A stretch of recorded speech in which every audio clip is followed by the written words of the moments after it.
Bien, les cuento que el próximo 6 de diciembre en Zona América se va a llevar a cabo la 7ª jornada de inteligencia analítica denominada Transformando Datos en Valor, organizada por el Instituto CPE. Estamos con su director académico, Mauricio Giacometti. Gracias por acompañarnos. Un gusto recibirte. Muchísimas gracias a ustedes por la invitación. Bueno, acá vamos a hablar de datos, vamos a hablar de inteligencia artificial y de los desafíos que tiene justamente para poder agregarle valor, porque uno de repente ve los datos, pero es importante que estén las personas adecuadas para interpretarlos correctamente, ¿no? Totalmente de acuerdo con esto.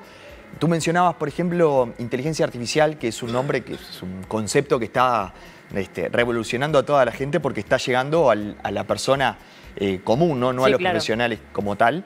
Sin embargo, tenemos que pensar en que tienen que pasar cosas antes para que esto genere valor, ¿no? Porque estamos hablando de cómo esto impacta en las empresas y tenemos que pensar que las empresas tienen que primero definir qué datos van a usar o cómo los van a guardar. Es decir, es algo que viene después de la transformación digital, en donde las empresas digitalizan sus procesos y como consecuencia de eso, muchos datos se guardan en sus bases de datos, en sus servidores, para después poder sacarle el jugo, ¿no? Estamos en la era de la información en donde los datos son el principal valor que puede llegar a tener una empresa. También pienso a nivel comercial, a nivel gubernamental, a nivel de geopolítica.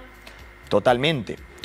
Los datos son un activo en la medida en que las organizaciones, empresas con o sin fines de lucro, estatales o no, puedan generar valor a partir de ellas, ¿no? O sea, se usa bastante la analogía de el petróleo, ¿no? De que los datos son el petróleo, pero hay que pasarlos por un proceso para que se transformen en un combustible que mueva cosas. Claro. Entonces, te puedo dar un ejemplo de, no sé, modelos predictivos, por ejemplo, ¿no? Como que suele asociarse mucho a esto y está bien, aunque no es solamente modelos predictivos. Ahora, una vez que está la predicción final, ¿qué hacen los empresarios o los tomadores de decisión, los líderes de diferentes áreas, para decir, bueno, con esta predicción, ¿qué hago, no? O sea, ¿cómo la tomo y qué decisiones tomo a partir de ella?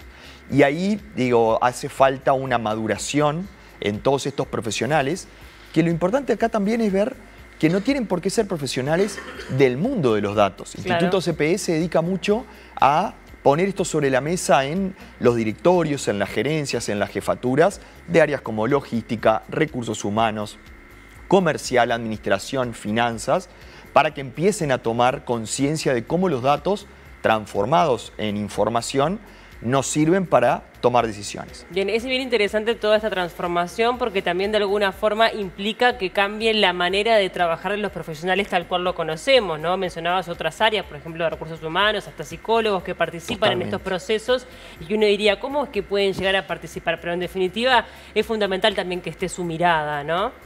Totalmente. A ver, ¿qué es lo que necesitan? ¿Qué problema afrontan? O sea, la inteligencia artificial no es algo que yo voy, lo enchufo y empieza a generar valor. Tiene que haber definiciones de aquellos que son, yo hablo de los dueños del dato y los dueños del problema. Entonces, los dueños del problema, que son estas áreas que comentamos recién, tienen que decir, bueno, el problema que tengo es que el reclutamiento de nuevos talentos me lleva mucho tiempo. Y cuando entran, tengo un porcentaje de estos talentos, que es muy alto, que no me están dando resultado. Bueno, ¿cuáles son los perfiles que sí te dieron resultado? No hace falta llegar a la inteligencia artificial para que empiece a dar o a generar valor. Hay cosas que solamente con distribuir esta información y ver valores agregados, poder sacar promedios, poder sacar cantidades, sumas, etcétera, ya te empiezan a generar valor porque empezás a mirarlos de otra manera, ¿no? Es decir, bueno, los perfiles que más resultado nos dieron fueron mujeres entre tal edad y tal edad, que hicieron la primaria en la parte privada o pública, bueno, dependiendo del caso, le va a dar más resultado uno u otro, y tiene que ver con eso, ¿no? Con involucrarse con los datos como una herramienta más a la hora de tomar decisiones. Claro. Ahora siempre aparece como ese miedo, ¿no? Bajando un poco esto a tierra, ya que estamos en un programa de televisión, la idea es que la gente que esté del otro lado lo pueda entender llanamente. ¿La inteligencia artificial nos va a quitar puestos de trabajo? Y bueno, es futurología. Si yo tuviera que apostar hoy y me dijeran, bueno, tenés que responder sí o no, y yo iría a la historia, ¿no? Y es decir, bueno, la máquina a vapor sacó trabajos y en su momento sí, pero fue la que nos dejó en otro estadio a la civilización en su conjunto, ¿no? La electricidad, Internet, la computación personal, todo este tipo de avances, siempre hubo un tipo de preocupación por eso de me va a sacar el trabajo.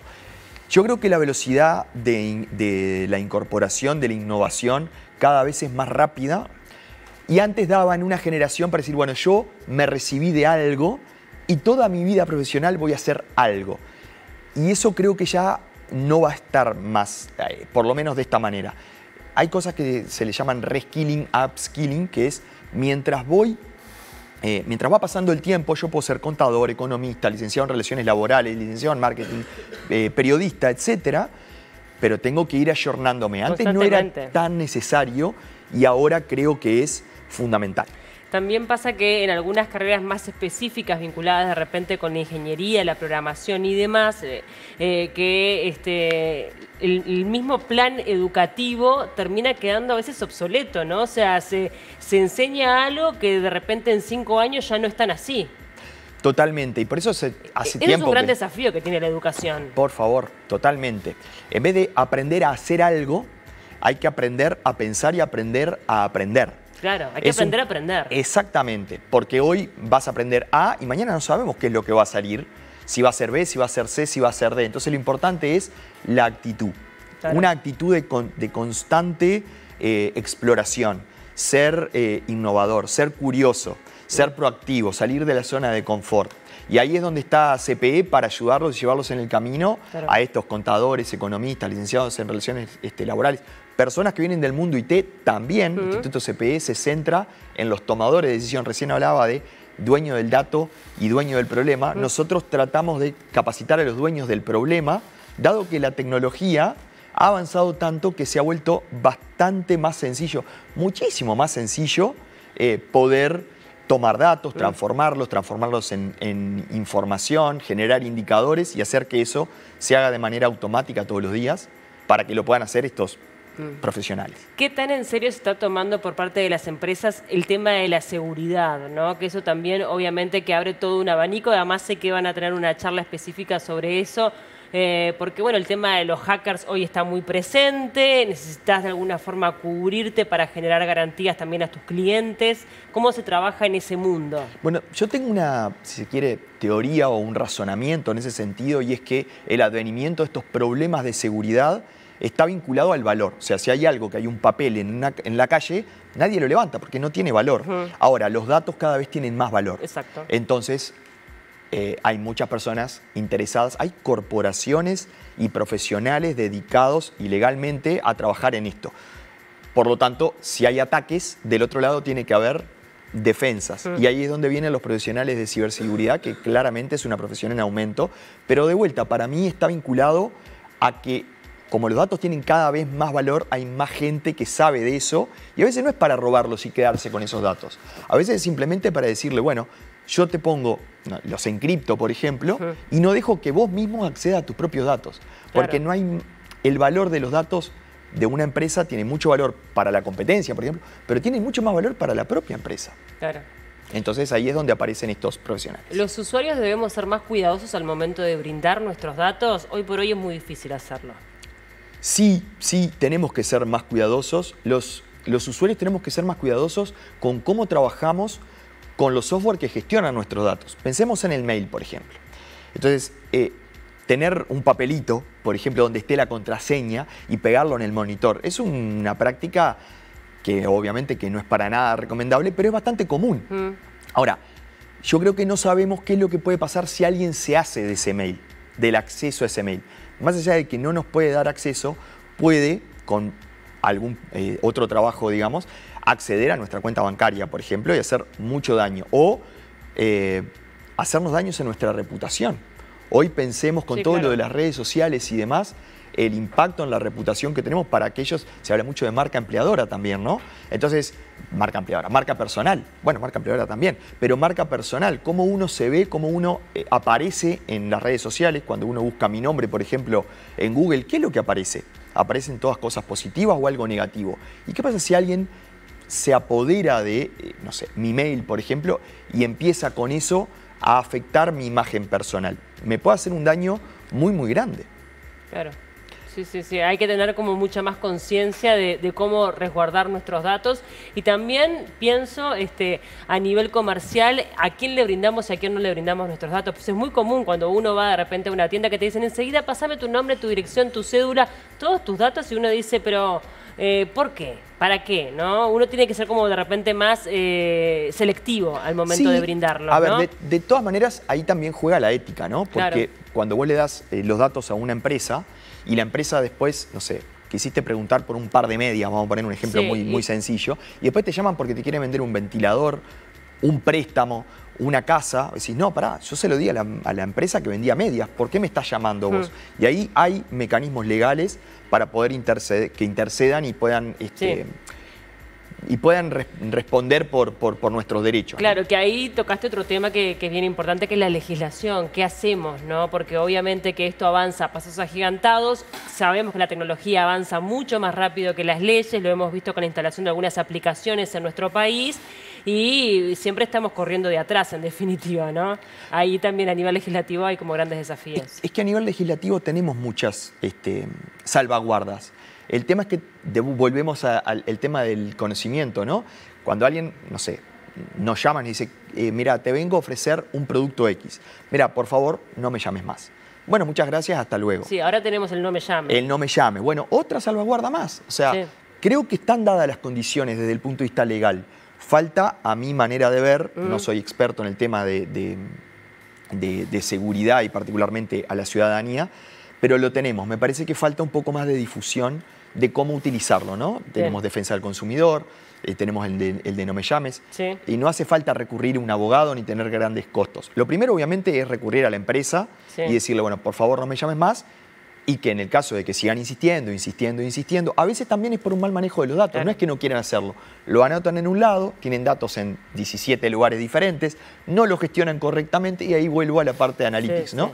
Es tan fácil para aquel que maneja correctamente los datos tener una tabla que diga a estos teléfonos no llamar y cuando se hace una campaña pasar por esa base y quitar a todos los que no lo hacen. Esto se hace automático y para los que trabajamos con datos esto es muy barato, muy rápido. Y es más un tema de voluntad que de programar, por ejemplo, o de tener un software tan específico. Sí, y el tema al nivel bancario ya es más complejo, ¿no? Porque ahí también muchas veces los bancos se respaldan en que uno, capaz que sin querer, dio a aceptar a algo o tuvo algún pequeño error en su manejo y han ocurrido estafas, ¿no? Totalmente. Eso es bastante frecuente, lamentablemente. Yo voy a ser un poco reiterativo con esto, pero ahí vamos con el tema de la comunicación. Yo voy a un banco, pido, por ejemplo, cambio de sucursal. Quiero de la sucursal 8 a la sucursal 10. Termino firmando un papel que dice eso. Bueno, que el banco me mande un mensaje de WhatsApp o SMS o mail diciendo usted ha pasado por la sucursal y ha hecho este trámite con éxito, por ejemplo. Y la verdad que hacemos tantas cosas y interactuamos con tantas organizaciones y empresas que sinceramente es muy difícil decir, ay, esto, yo cancelé la tarjeta o no la cancelé. Claro, o después me llega de vuelta el pago de la tarjeta. Pero si yo fui y hice el trámite, ¿qué fue lo que pasó? Y como que falta una comunicación desde las instituciones, por ejemplo bancarias, pero puede ser cualquier otra, como que demuestren que eso sucedió y hoy con el celular buscás entre los mensajes y podés como demostrarlo rápidamente. Bien, bueno, nos fuimos un poco por las ramas, pero ya que estabas aprovechamos para charlar de estos temas que estoy segura que le interesan también a los televidentes. Bueno, Mauricio, hablemos un poco de cómo se va a desarrollar esta 7ª jornada.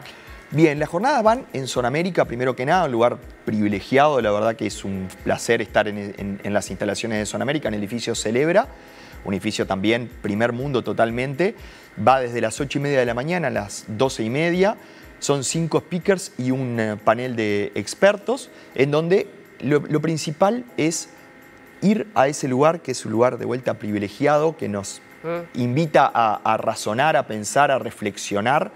Y mientras los speakers van contando diferentes experiencias, casos de uso, metodologías, va a haber de seguridad de la información vinculada a la parte de los datos particularmente, poder razonar y mapear. Esta persona me está contando esto, no sé, por ejemplo, errores comunes. En mi empresa, ¿existen estos errores comunes? Y si existen, ¿cómo puedo hacer para revertirlos, para que no sucedan? Y no tenemos tiempo en el día a día porque estamos respondiendo un mail, yendo a reuniones, yendo a un lado, yendo al otro, baja la facturación, hay que salir rápido a buscar una. Entonces, esto es blindar un poco a los profesionales y no sé si la palabra es obligarlos, pero invitarlos es una palabra que ajusta mejor, a que puedan sentarse y dedicarle un tiempo a decir cómo puedo incorporar una herramienta tan poderosa como el análisis de datos a mis procesos. Bien. Porque, como hablamos recién, es aplicable para todo tipo de empresas y para todas las áreas. Si yo no estoy aplicando mucho, ¿cómo podría ser para aplicarlo? Y cuando no podemos relegar de ninguna herramienta porque es un mundo muy competitivo, es como tener una herramienta y no utilizarla. Entonces, exactamente. ¿Cómo puedo hacer para así utilizarla? ¿Cómo hace la gente para participar? Mira, tenemos el evento en sí, tiene una página especial, inteligenciaanalítica.uy, ahí hay AA, donde pueden acceder a toda la información de los speakers, de la agenda, y pueden acceder a los tickets en esa página. Perfecto. Quedan todos invitados entonces allí a que puedan acceder e informarse más de este evento el próximo 6. ¿A partir de qué hora, que no hablamos del tema del horario? A partir de 8:30 son las acreditaciones. Bien, buenísimo. Quedan todos invitados. Muchas gracias por acompañarnos. Fue un gusto recibirte. Por favor, muchísimas gracias. Hacemos una pausa y enseguida venimos.